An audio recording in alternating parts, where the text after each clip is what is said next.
আপনি কি জানেন যখন আল্লাহ কাউকে ভালোবাসেন তখন কি ঘটে? রাসূলুল্লাহ সাল্লাল্লাহু আলাইহি ওয়াসাল্লাম বলেছেন, যখন আল্লাহ কোনো বান্দাকে ভালোবাসেন তিনি জিব্রাইলকে বলেন, আমি অমুক বান্দাকে ভালোবাসি, তুমি তাকে ভালোবাসো। তারপর জিব্রাইল ঘোষণা দেন আসমানে, আল্লাহ অমুককে ভালোবাসেন, তোমরাও তাকে ভালোবাসো।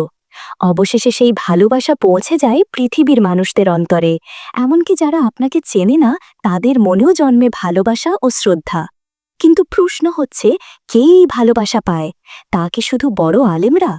না, বরং এমন একজন বান্দাও যে গোপনে আল্লাহর জন্য কাঁদে, যে নিজের ভুলের জন্য অনুতপ্ত হয়, যে রাতে একাকী বলে, ইয়া আল্লাহ, আমি তোমাকে ভালোবাসি।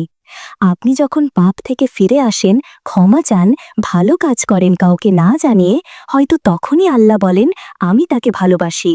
আল্লাহর ভালোবাসা পাওয়া এটা দুনিয়ার সবচেয়ে বড় অর্জন। তাই চলুন আজ একটি দোয়া করি, আল্লাহুম্মা রাযিনা, হে আল্লাহ, আপনি আমাদের প্রতি সন্তুষ্ট হন।